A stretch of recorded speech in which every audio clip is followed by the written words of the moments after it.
सरपंच संतोष देशमुख हत्या प्रकरणात आतापर्यंत काही संशयित आरोपींना अटक करण्यात आल्याची माहिती पुढे आली। देशमुख हत्या प्रकरणाचा मास्टरमाइंड अन्न व नागरी पुरवठा मंत्री धनंजय मुंडे यांचे निकटवर्तीय वाल्मिक कराड असल्याचा आरोप सातत्याने केला जातोय।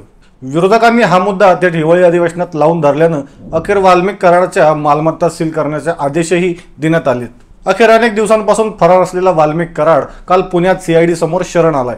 सध्या या प्रकरणी त्याची चौकशी सुरू आहे, पण या प्रकरणात इतर आरोपींची वाल्मिक कराडपेक्षाही खतरनाक क्राईम हिस्ट्री असल्याचं समोर आलंय। या प्रकरणात कोणकोणते आरोपी आहेत आणि त्यांची क्राईम हिस्ट्री नेमकी काय आहे हे आपण या व्हिडिओतून जाणून घेणार आहोत। नमस्कार, मी अमोल, तुम्ही पाहत आहे लेट्स अप मराठी।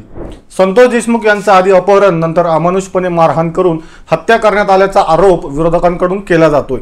यामध्ये भाजपचे आमदार सुरेश धस यांनी तर बीडमध्ये जंगलराज सुरू असल्याचा आरोप करत बीडचं पालकत्व मुख्यमंत्री देवेंद्र फडणवीस यांनी स्वीकारावं अशी मागणी केली। त्यामुळे आता या प्रकरणात खुद्द मुख्यमंत्री देवेंद्र फडणवीस यांनीच लक्ष घालून आरोपींच्या अटकेसाठी पोलीस यंत्रणेला सूचना दिल्या। विरोधकांकडून मुख्य सूत्रधार हा वाल्मिक कराड असून त्याला अटक करून त्याची चौकशी करण्याची मागणी करण्यात येत होती। त्यानंतर अखेर वाल्मिक कराड काल सीआयडी समोर पुण्यात हजर झालाय। मात्र वाल्मिक कराड वगळता इतरही अनेक सराईत गुन्हेगारांचा संतोष देशमुख हत्याकांडाशी संबंध असल्याचं सांगितलं जातंय। यामध्ये सुदर्शन घुले, प्रतीक घुले, सुधीर सांगळे, विष्णू चाटे, महेश केदार, कृष्ण आंधळे यांच्यावरही गुन्हा दाखल झालाय।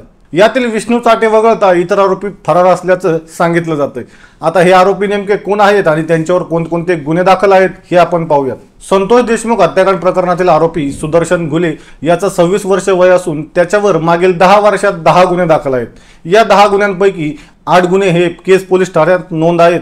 यामध्ये मारहाण, चोरी, अपहरण, खंडणी, खुनाचा प्रयत्न आणि फूस लावून पळवण्याचे गुन्हे सुदर्शन घुलेवर दाखल आहेत। तर दुसरा आरोपी कृष्ण आंधळे याचं वय 27 असून त्याच्यावर मागील 4 वर्षात 6 गुन्हे दाखल झाले आहेत। यामध्ये खुनाचा प्रयत्न, गर्दी, मारहाण आणि खंडणीचे गुन्हे त्याच्यावर दाखल आहेत। तर महेश केदार याचं वय 21 वर्ष असून त्याच्यावरही खुनाच्या प्रयत्नासह चोरीचे गुन्हे दाखल आहेत। या प्रकरणातील चौथा आरोपी प्रतीक घुले याचं वय 24 वर्ष असून मागील 7 वर्षात त्याच्यावर खुनात सहभाग, मारहाण, दुखापत करणे असे एकूण 5 गुन्हे दाखल झालेले आहेत। तर पाचवा आरोपी सुधीर सांगळे याचं वय अवघं 22 वर्ष असून आवाजा कंपनीकडे 2 कोटी रुपयांची खंडणी मागितल्याचा गुन्हा त्याच्यावर दाखल आहे। यासोबतच खुनाच्या गुन्ह्यातही त्याचा सहभाग असल्याचा आरोप त्याच्यावर ठेवण्यात आलाय। तसेच राष्ट्रवादीचे माजी तालुकाध्यक्ष विष्णू चाटे यांच्यावरही 2 गुन्हे दाखल असून आवाजा कंपनीकडून खंडणी मागितल्याचे हे 2 गुन्हे चाटे यांच्यावर दाखल आहेत। तसेच देशमुख हत्या प्रकरणात त्यांचा सहभाग असल्याचा गुन्हा त्यांच्यावर दाखल आहे।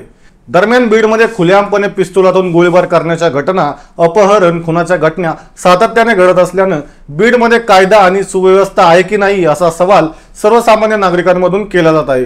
या संपूर्ण घडामोडींनंतर भाजपचे आमदार सुरेश धस यांनी जिल्हाधिकारी आणि पोलीस अधीक्षकांची भेट घेऊन गुन्हेगारांवर कारवाई करण्याची मागणी केली।